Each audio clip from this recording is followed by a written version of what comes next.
Okay, hi there. Hi. Yes, hi Eddie. It's nice to be here. Thank you for inviting me onto this show, this radio program. Yeah. Well, who is this person speaking? Is it Chris Patton? It might sound like it, but it's not. It's Matt Pearce, who is a Hong Kong political activist, and long-time Hong Kong resident. Been here almost 10 years now. Oh, yeah. It's nice to be back and talking on the radio a bit with you guys, and we're going to talk about different topics, aren't we? Is that the idea? Sure. Well, do you know that you have a nickname, Spider-Man, in Hong Kong? I did know that, actually. Perhaps I am aware of that, which I think originated from one of my more high-profile protests I staged a few years back, and it seems to have stuck. The name, which I've got no objection. It's quite happy that the media like to give people a bit of a little nickname, and that's good. That's cool. Yeah. Well, I think we have to do a bit of introduction to our audience. I have to thank Matt very much because I have been asking him to do this program for a very, very long time. It was about 6 months before that that I invited you to a dinner with a very sumptuous cuisine. And, Do you remember that? I do remember. Yeah. Oh, well, in English, do you have a phrase called answered prayers?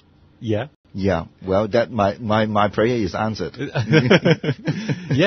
I think it's a good idea, to have a radio program in English. Yeah. And perhaps give a slightly different angle on talking in English and hearing from a foreigner who's a permanent resident, giving my views in English. So I'm hoping perhaps we can learn a bit of English and talk a bit about politics and Hong Kong as well at the same time. That is the point that I wanted most. Well, do you know the reason why that I want that much to have you on our program? No. Because I like your accent. Your bloody good accent. It's they call it a BBC English, I think. Accent. Yeah. Do you find it easy to understand, perhaps compared to other foreigners? Yeah. Well, it is very, very easy to understand, but very, very difficult to imitate. Come on, let's hear an imitation. So, can you tell me a bit about how you learned this kind of English? Yeah, perhaps I'll tell you a bit about my background, so people know a bit about where I'm coming from and stuff. So, I was actually born in a small village near a big city called Bristol, which is in the south of England.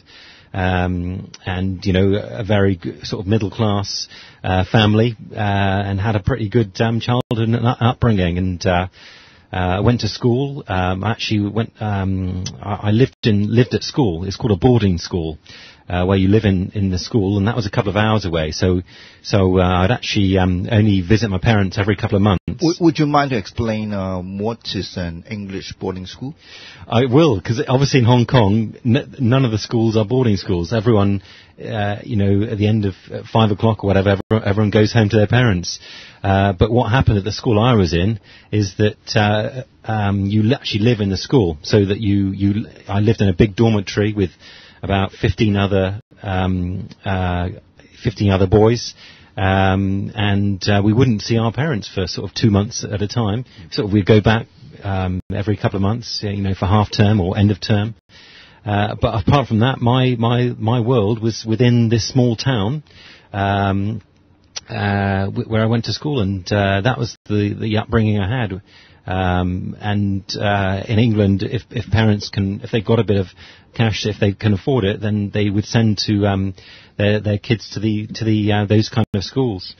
So I was very happy, and it was a good experience, and it's character building to live in that environment. You have to learn to get along with others. So that was the type of English that they taught you. It was, yeah. If I got some children, then I would send them to that boarding school. Maybe you should, yeah.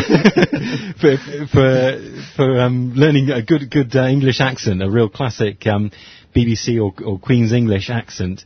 then those schools are good, because that was the environment, and everyone within that social group spoke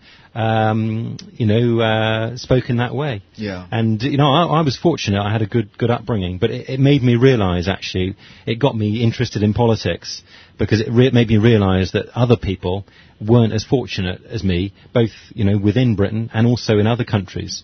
I studied to do with sociology and politics in Birmingham University, which is the second biggest city right in the middle of England. An industrial city. It is, and it's quite a left-wing, it's quite a liberal left-wing city, and the university was very different to the kind of the environment where I went to school, and it was very different to my social group I grew up in. It was much more multicultural. It's a very cosmopolitan, multicultural city, different minority groups living there, and different social groups, and it's a working class city essentially.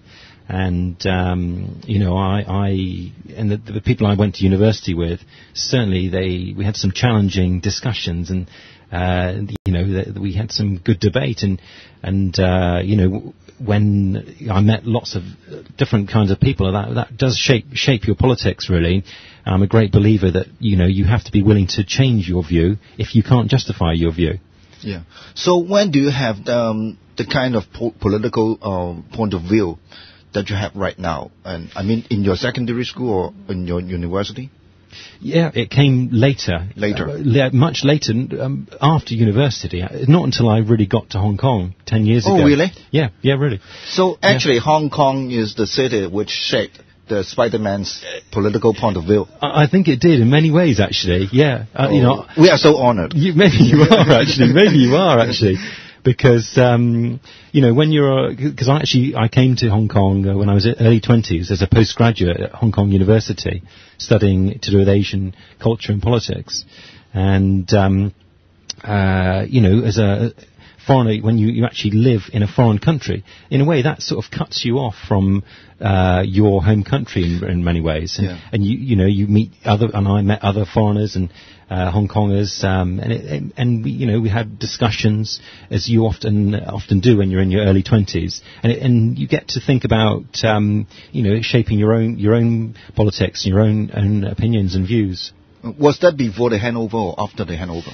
It was right.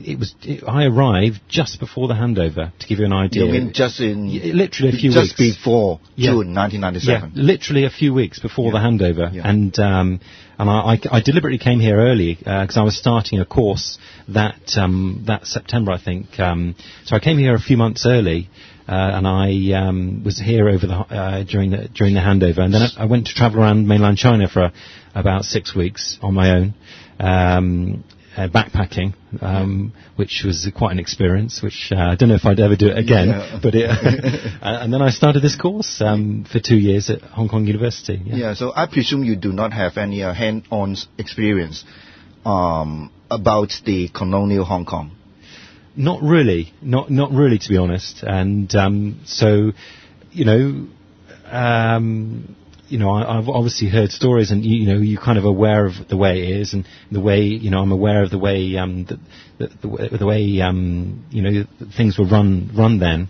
If I'd come here 10 years before, I got more involved in politics, I'm sure I would have challenged the colonial government, and I was perhaps I'm always a bit disappointed that more Hong Kong Chinese didn't really confront and challenge the colonial government perhaps more, because obviously the Brits did a lot of good stuff in Hong Kong, but there are some things which they could have done more. I think they could have advanced democracy a lot more than they did, and I that's